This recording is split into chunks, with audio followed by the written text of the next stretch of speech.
Let me tell you something. Maxing out your character in Arc Raiders does feel like the goal at first, but that's exactly where the game starts to drop off. Before anyone gets mad, no, this is not a You Must Prestige video. This is more about why extraction games stop working when there's nothing left for you to chase, and why expeditions matter more than they look. With the pods leaving in a few days, we are on the verge of the first ever reset possibility for everybody who did the requirements for this expedition. Now, let me define some direction here. And when I say direction, I'm not talking about more content or better rewards, but rather a reason to load into a raid. Extraction games thrive on unfinished systems, like quests to complete, upgrades to do, projects pulling you forward, telling you inside your head, okay, I know what to do and I'm doing it. When that's gone, the game doesn't break. It just stops asking anything of you. You can loot a bunch of items, die a bunch of times. It's simply not going to have that true depth anymore. It's just a point where we as players step past what this genre was built on. Bear with me here and let me quickly paint a picture. You're about 80% done, a lot of quests finished, you have benches nearly maxed, maybe you're missing a few levels here and there, you tried out a bunch of weekly trials. Your character is at a high level, let's say 60s or even low 70s, maybe even 50, I don't know, just insert your level here. Your expedition is almost ready, just not quite, you may be missing some materials or something. The window opens and you think, I finally got here, I just want to play the game a little now. So you skip it entirely. Some players now did the reset and some didn't. A new season hits and let's say within 10 to 20 days you finish everything that was left on your list to finish. Congratulations, you are now sitting on a maxed character. No real resource sinks, money will stop mattering, and loot is slowly going to start to pile up. PvP, weekly trials, and self-made challenges are all that's going to be left for you. While yes, for a creative player that can be fun, for a while at least, then you're just there, existing. Now how about the other path? Same progress, but you actually take the expedition this time. On paper, yes, you're back at square one, but in reality, you are obviously not, because the real progression in extraction games is not the physical progression of your character, but rather the knowledge you're gaining from season to season. You can feel that, you know the game better already, the second climb is going to be way faster than you might expect, systems are going to click, progress is going to stack, and in a couple of weeks from now, let's say 2-3 weeks, when you're playing, you're going to be fully back into the loop. But now, with a change that every raid will have intent for you again.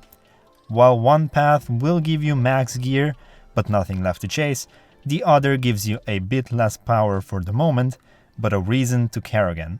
So, does that sound good? Well, not quite, because the current expedition does have a few problems. I fully understand that losing all your blueprints does hurt, and that alone is keeping a lot of raiders from committing to prestige.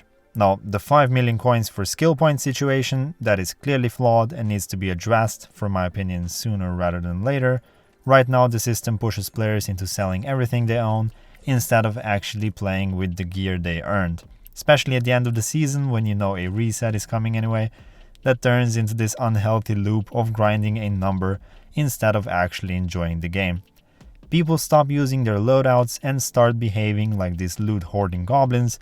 They go into the raid, out of the raid, selling everything they got from the raid, and then repeating this mechanic over and over and over again, and that just doesn't fit the logic of an extraction shooter. Yes, the 5 skill points are technically optional, you can choose not to go for them, but the system already exists, and the moment it does, fear of missing out is going to kick in for players subconsciously. You're not choosing not to grind, you're choosing to leave something on the table. And for a lot of passionate players, myself included, that alone is enough to push them into it. Adding here, it is my concern that with this, a lot of these same players are being pushed into burnout. Let me tell you this just for the reference. Why do games like Tarkov, a flagship hardcore extraction shooter with even more punishing systems, spike every time a wipe is announced? Not because players forgot how to play, but because everyone gets direction back at the same time. Progress is reset, but knowledge stays. The road ahead feels nostalgic. It's not because it's new, but because you've already walked it once and you know what you're doing now.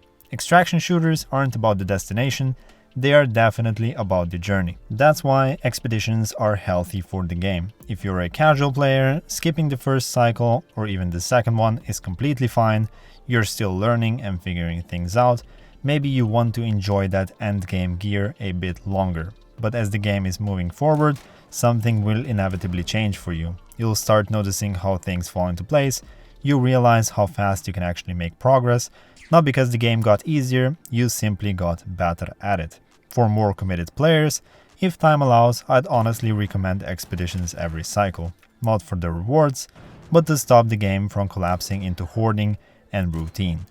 Resets give the game room to breathe.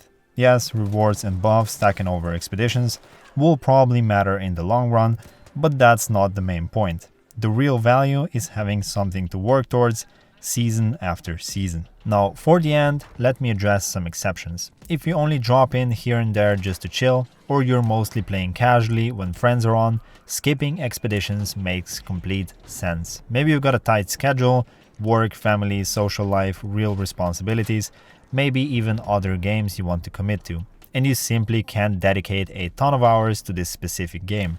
In that case, you're not looking for long-term direction or seasonal loops.